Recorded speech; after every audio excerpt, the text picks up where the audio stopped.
Hello. So since my last update, I've had a little bit more hair growth, and something that nobody kind of warned me about, but when your hair starts to grow back after chemo, it grows back like a newborn baby, meaning it's really soft, but it's also all over. So I'm sitting here in the sun so that you could see the little fur. It's like ever so fine. I don't think a razor would even pick it up if I tried to shave it, but I wouldn't do that anyway. It's going to, I'm sure,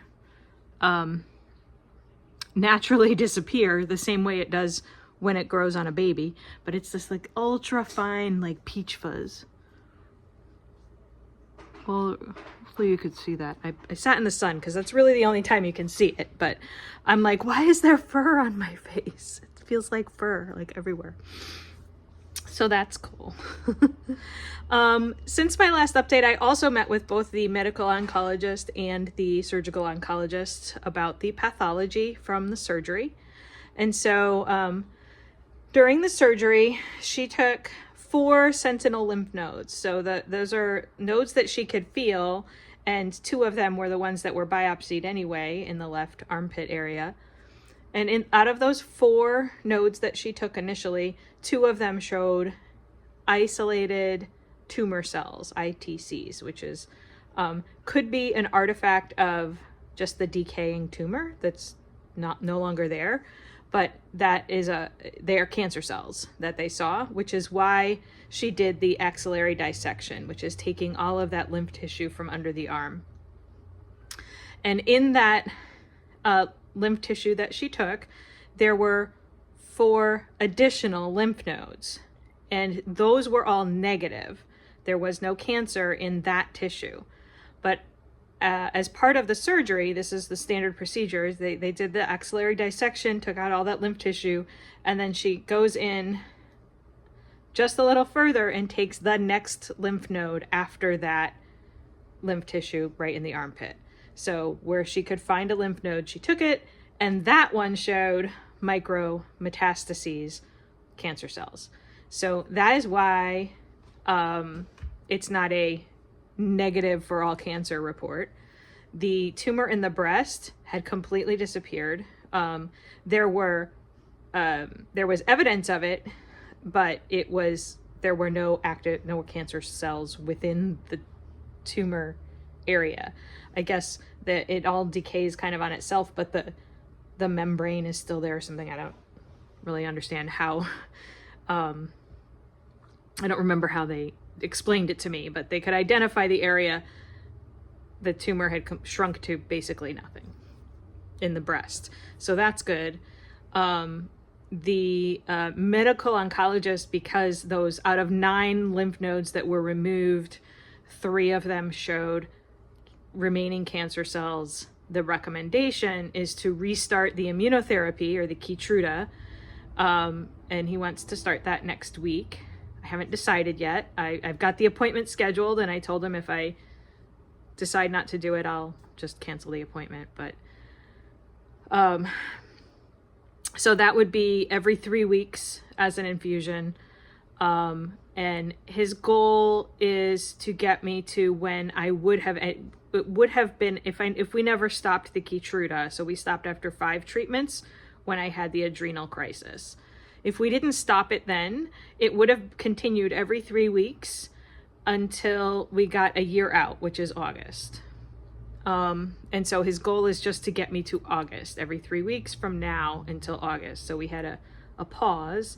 And if I'm not having any side effects at all, then he would recommend just continuing it for however many treatments that is. I think it's 17 cycles or something like that.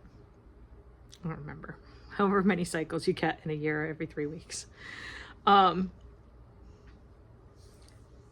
So, and then also the other recommendation is a chemo pill, an oral chemo called Xeloda.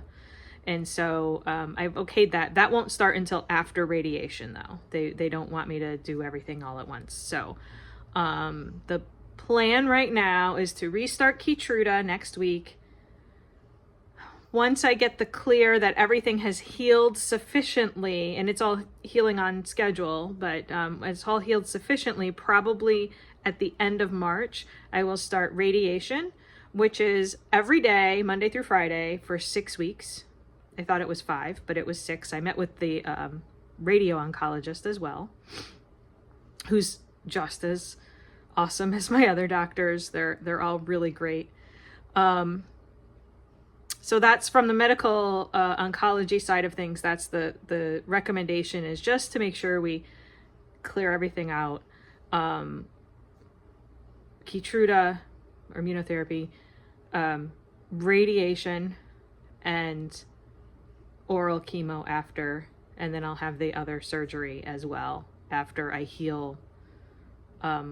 They say usually it's like 2 months after radiation is done, just so that they know what the shape and size is of the breast that is being radiated. And they're going to radiate.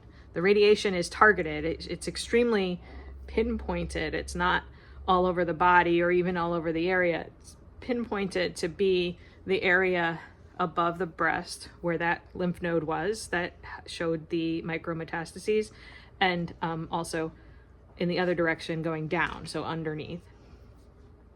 The other thing I'm waiting on is physical therapy. So when I got the drain out, sorry about that, my alarm went off. It was time to take my hydrocortisone.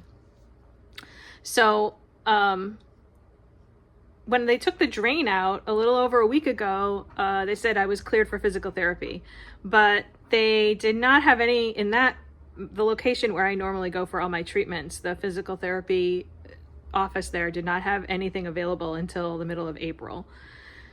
So they made an appointment for me in New Haven, which is actually closer to my home, but it's a real pain to park, so I don't like to go there, but whatever. But that isn't until the middle of next week. And so I need to get physical therapy because I have what they call cording.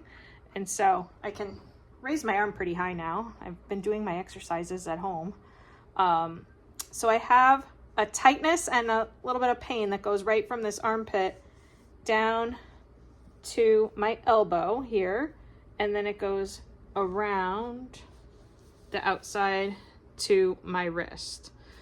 Actually, it can go either way, but it feels like there's a cord that's kind of pulling from one end all the way around to the back of my kind of shoulder area. So that's what I need physical therapy for, to get back my range of motion with my arm and strength, because I'm not supposed to lift anything that's over 10 pounds until everything is healed anyway. But we want to build the strength back up because there were some things that were cut internally. So that's the plan for now. That's where we're at. Physical therapy, restarting immunotherapy. And again, I'm still deciding on that just because it shut down my adrenal glands. So, but it's not going to do that again because it's already done. So that's the argument from their side of things. I just don't want any other side effects from it. So I can always stop again if I do have any other side effects, but I didn't come this far to just come this far. So that's kind of where we're at. And it's a beautiful sunny day. It didn't start out that way. It was raining with a little bit of snow mixed in this morning, but it's sunny and warmer. I won't say warm, but warmer. And then next week I have a bunch of appointments. So I have that appointment for the Keytruda. I also have an appointment with the radio oncologist to do the setup.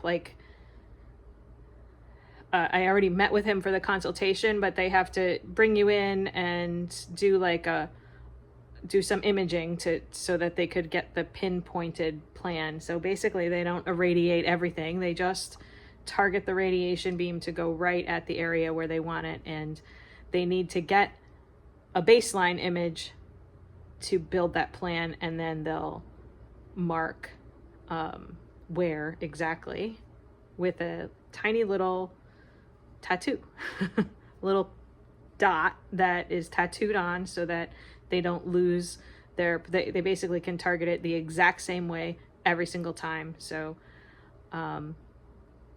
that's the kind of the next step. And then once I'm done with radiation, I will have a few months to heal, and then I'll have that second surgery. And at that point, somewhere in there is when I would do the oral chemo. But that's it.